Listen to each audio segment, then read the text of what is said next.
Hi everyone, this is CA Shubhi Agrawal. Welcome to another video. Today I'll be discussing newspaper highlights dated 26th September 2023. So let's start. The first article I came across is car production hits high gear on high octane sales. Uh, Automakers hike output by up to 25% to clear the orders built up and they built up the peak season stock. So workers across the automobile hubs in Gurgaon, Manesar, Chennai, Pune, Sanand are working longer hours and even on weekends as car makers Maruti Suzuki, Hyundai, Kia, Honda, Tata Motors and Mahindra built up the inventory. Automakers have raised production by up to 25% to clear the 650,000 unit order book and expected record-breaking festive season sales amid sustained consumer demand. The industry anticipates selling more than 1 million cars, sedans and sport utility vehicles this festive season, exceeding 934,000 sold in 2021 season and 892,000 units in 2022. The festive season accounts for 30 to 35% of retail auto sales. The industry sold a record 3,59,228 vehicles in August. Maruti Suzuki is fine-tuning production to roll out more of its best-selling models such as Fronx, Brezza, Ertiga to capitalize on the demand. Its South Korean rival Hyundai Motor has increased annual production capacity up by 60,000 units and it's working to hasten deliveries and its range of SUVs with latest offering extra notching up more than 76,000 bookings. Honda Cars has started running its plant on Saturdays to ensure timely deliveries of recently introduced SUV Elevate. Then is no more water release Karnataka to tell Kaveri Authority today. So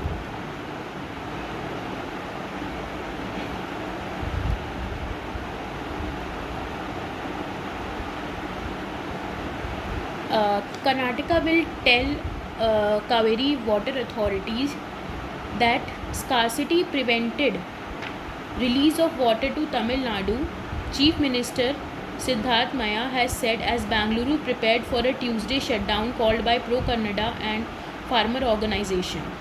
The Kaveri Water Regulation Committee orders to release 5,000 cuses of water to Tamil Nadu will end on Tuesday. Karnataka has decided to stay firm on not releasing water following growing resistance from farmers in BJP JDS. After 26th, we will approach the authority again and clearly convey our opinion that no more water will be released.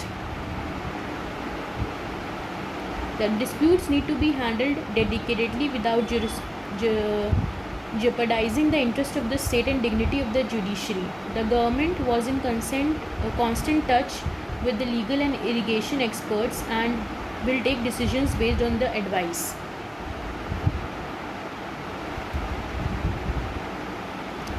Then Trudeau invites fresh row by honoring former Nazi in Parliament.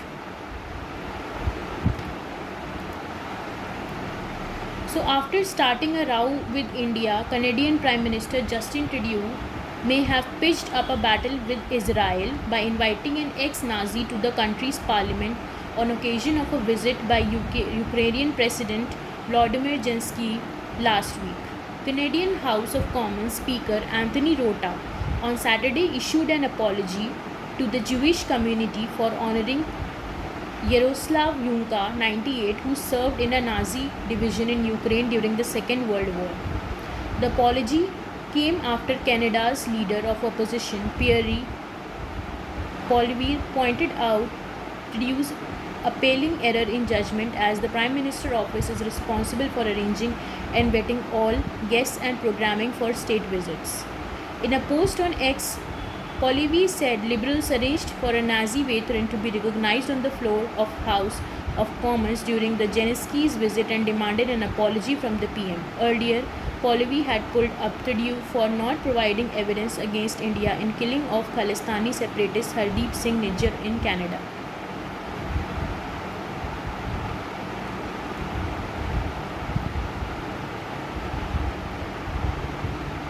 Canada-based Jewish human rights group Friends of Simon Beeston Center also voiced its outrage on X, stating it was appalled that Canada's government gave a standing ovation to Ukraine veteran who served in a Nazi military during the Second World War, implicated in the mass murder of the Jews and others. Responding to the criticism, Rota extended apologies to Jewish communities in Canada and around the world.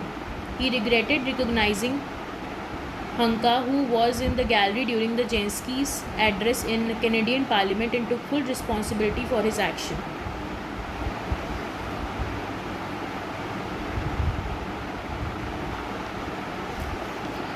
Telcos call for definition of critical services in machine comms segment.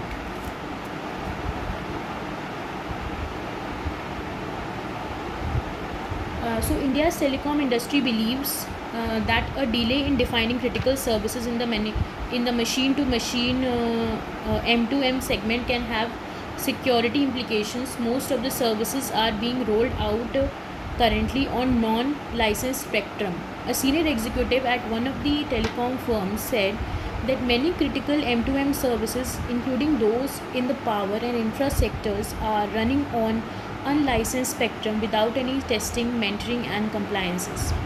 This makes the services much more prone to vulnerabilities, threats, and cyber attacks, which can even disrupt operations of critical public infrastructure. The executive told ET, asking not to be named.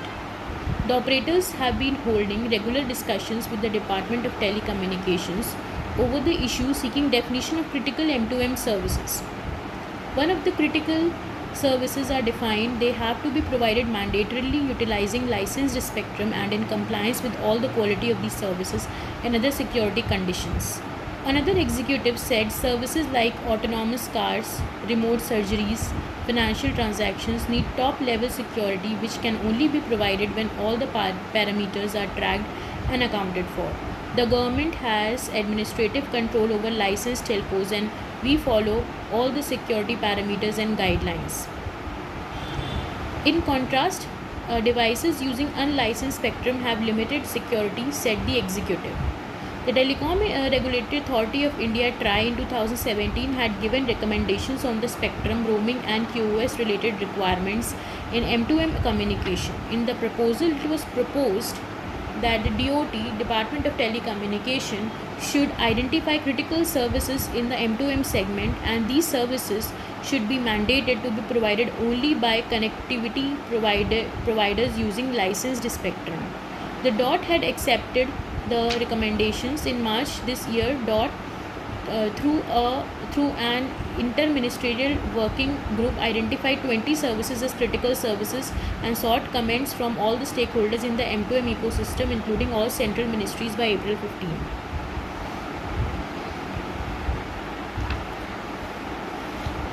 Power companies plug into smart meters for sustainable solutions. So this is a kind of smart meter which the power companies are planning to plug in. So imagine a device that informs you of how much electricity your appliances are using every month. A device that notifies you on what time of the day to use your power guzzling appliances, put an end to inaccurate energy bills, and better still allows auto switch off of the devices when not in use. This is the smart meter, and power transmission and distribution companies such as Adani Energy Solutions, Tata Power, Torrent Power, among others, are in the race to deliver such meters to the customers. Over the past few years, nearly a dozen companies have announced plans and won orders to implement the smart metering projects across locations. Consumption data from these smart meters will help power distributors make distribution more sustainable, curb losses, arrest power thefts and leakages, and balance the grid, directly addressing the climate emergency. With smart metering, you can see a lot of advantages. We also tell the customers that they can save money by flattening their curve and providing them with the solutions. 40% duty on certain onion varieties may be rolled back. So the central government is considering a rollback of 40% export duty imposed on Bangalore rose onion and Krishnapuram rose onions grown in Karnataka and Andhra Pradesh respectively, said the trade sources. The government on August 19 imposed a 40% duty on all types of onions exported from India to tame strong bullish trend in onion prices. This caused a nearly 70% fall in onion exports, said market sources. Meanwhile, a meeting held on Monday, traders from Nashik decided to continue their onion strike that started on September 20. This is not likely to affect the onion prices in the country. The Agri Commodities Exporters Association, which represents the onion exporters, has requested the government to allow exports of 10,000 tons of Bangalore-based Bangalore rose and Krishnapuram rose onions without export duty from October to December. Gadkari need investment in auto scrapping centers. So, Road Transport and Highways Minister Nitin Gadkari urged the auto industry on Monday to pump in investments in setting up automated testing centers and registered vehicles scrapping facilities and firm up discounts for individuals who scrap their vehicles. This will help boost automobile sales in the country and encourage people to opt for vehicle scrapping. Addressing a stakeholders' consultation on vehicle scrapping, Gadkari called for support on vehicle scrapping policy, saying it is a win-win situation for all. He emphasized that since the auto industry is the biggest beneficiary of this policy, they must come forward and support its three main pillars, said a statement issued by the ministry. The three pillars comprise more investments in setting up automated testing stations and registered vehicles scrapping facilities, creating more awareness among the citizens about the policy benefits through automobile dealers network, and finalizing a discount rate for individuals who get a certificate of deposit on scrapping vehicles at designated centers, the ministry said, quoting the minister. In 2021, the ministry had launched a voluntary vehicle fleet modernization program aimed at creating an ecosystem for phasing out old, unsafe, polluting vehicles and replacing them with newer, safer, and more fuel-efficient vehicles. Rupee too also gained from India entry into global bond index.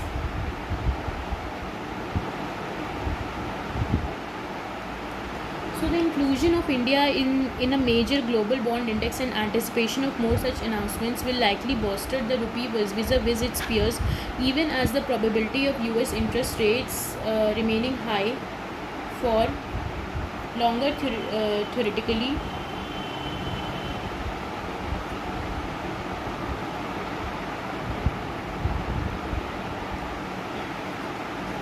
dims the appeal of emerging market assets, while the Reserve Bank of India is likely to absorb some of the dollar inflows and ensure competitiveness of the exports.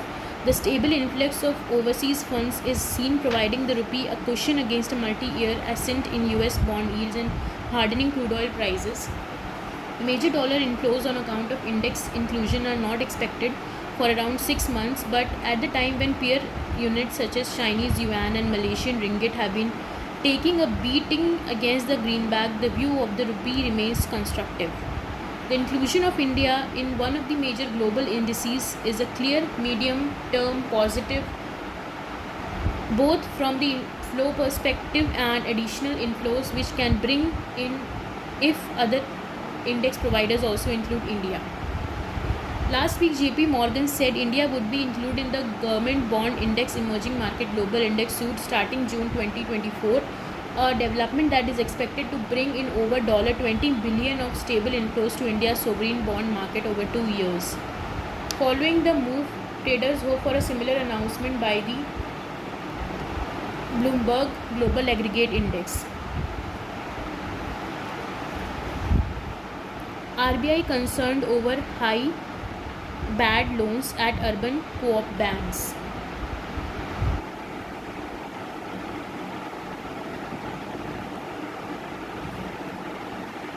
So So the Reserve Bank of India has raised concerns over the high bad loan ratio in urban cooperative banks and laid down an 8-point charter that includes spelling out governance standards for their improvement.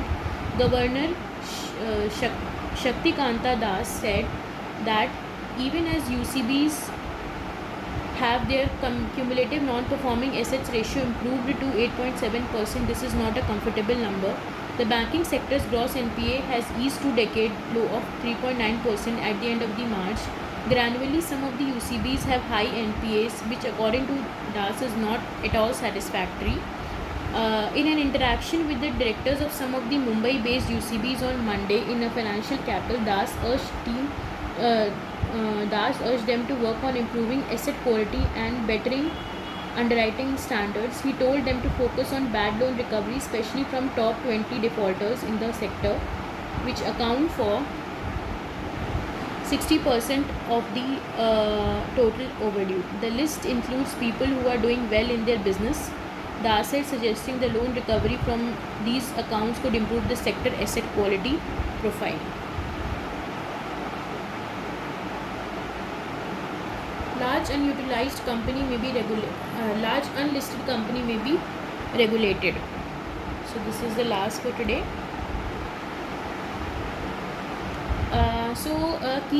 Ministry of Corporate Affairs MCA panel is considering devising a regulatory framework for large unlisted companies, including unicorns, to ensure better adoption and tighter scrutiny of the corporate governance standards by them. A person aware of the details said, under the proposed framework, such entities could be mandated to submit quarterly filings of financial statements with the MCA. Among others, said the person who did not wish to be identified. The proposal gained traction after the alleged corporate governance lapses at EdTech firm Byju's this year. The company said once the company law committee under the MCA secretary Manoj Govil takes a final call on such a regulatory framework, it could classify large unlisted companies based on the factors such as their revenue and turnover. A final decision on this issue will be taken by the committee soon, he said. So this was all for today. Thank you so much for watching this video. I hope it was of some help to you people. I'll come up with the next video tomorrow. Thank you so much for watching.